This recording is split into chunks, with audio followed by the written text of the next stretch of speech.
آپ امریکہ میں رہتے ہیں بہت عرصے سے، اور اس وقت دنیا میں بہت بڑا کانفلکٹ چل رہا ہے جس نے بہت سے مائنڈ سیٹس کو چینج کیا ہے، پاور ایکویشن کے اوپر تھنکنگ کو چینج کیا، پولیٹیکل سسٹمز کے اوپر تھنکنگ کو چینج کیا لوگوں کی، اور وہ ہے مڈل ایسٹ کا کانفلکٹ. لبرل ڈیموکریسیز کے بارے میں جو کچھ بھی لوگ جانتے تھے وہ مڈل ایسٹ کی اسرائیل غزہ وار نے اس کو تحقیق کر دیا کہ یار یہ لبرل ڈیموکریسیز کا یہ چہرہ تو ہمارے سامنے نہیں تھا.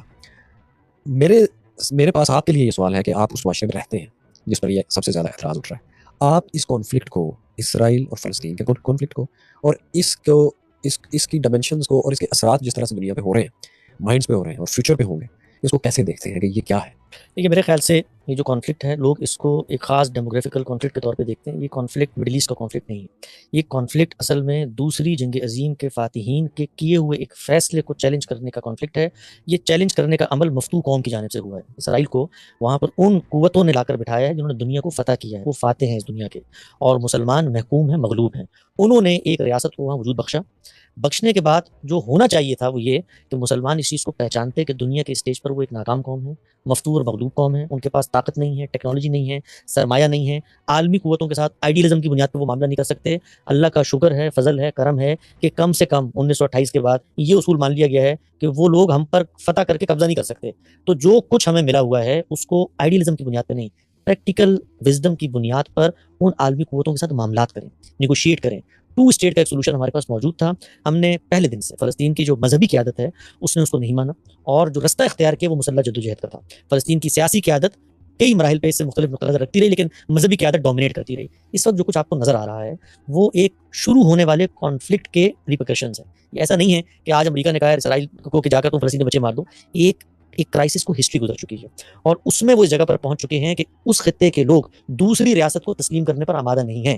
تو اب عالمی قوتیں کہتی ہیں کہ اس کو بٹھانے کا فیصلہ ہم نے کیا تھا، اور ان کی آشرواد سے وہ اپنی بقا، اپنے وجود، اپنا تسلط کہیے، ظلم کہیے، وہاں پر اس نے قبضہ کر لیا، کچھ بھی کہیے، اس کا تحفظ کر رہا ہے. ہم اس کو اسلام اور کفر کی جنگ بناتے ہیں، ہم اس کو آئیڈیلزم کی بنیاد پر لڑنا چاہتے ہیں، اور ہم اسلام اور یہودیت کی یعنی کفر سے مراد وہی عالم کفر، مطلب کفر تو اور بھی ہے نا، یہودیت کی لیکن جنگ بناتے ہیں. اور اس کے پیچھے چونکہ امریکہ کھڑا ہوا ہے اور ساری سازشوں کو ہم لے کر آتے ہیں بھائی. یہودیت کی بھی مطلب زائنزم کی، یہ کیونکہ دنیا آپ جو امریکہ میں دیکھتے ہوں گے کہ مطلب جوش فار پیلسٹائن ایک بہت ساری آوازیں ہیں دنیا بھر میں. میں جو بات عرض کرنا چاہتا ہوں وہ یہ کہ مسلمانوں کو اس وقت آخری درجے میں شکست ہو گئی ہے مسلح جدوجہد میں.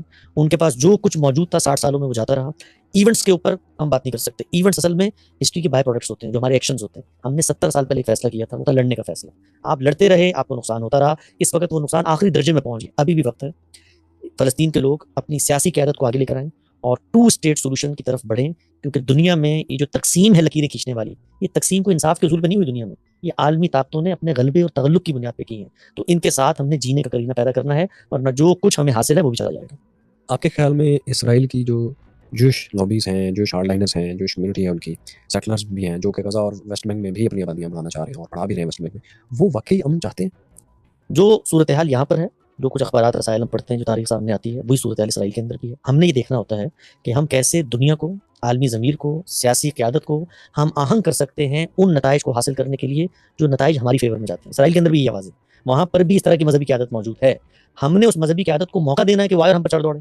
اس کے نیریٹو کو مضبوط کرنا ہے کہ ہاں یہ لوگ تمہیں ختم کرنا چاہتے ہیں، لہذا تم ان کو ختم کر دو. اگر یہ سب کچھ نہیں کرنا، اور یہ ایک دن میں نہیں ہوا، اس کے پیچھے 60-70 سال کی ہسٹری ہے. اگر ہم اس لاہ عمل کی طرف بڑھتے تو ممکن ہے، عین ممکن ہے کہ عالمی قوتیں ہوں، اسی طریقے سے مسلمانوں کی سیاسی قیادت ہو، اور خود اسرائیل کے اندر جو لوگ بستے ہیں ان کی ضمیر ہو، وہ شاید ہمارے نیریٹو کے زیادہ قریب آتے. اس پورے کے پورے تنازع میں ہم نے کھویا زیادہ ہے، پایا بھی کچھ بھی نہیں. بہت شکریہ محترم حسن الیاس بھائی، آپ نے بڑی ڈیٹیل میں اپنے نقطہ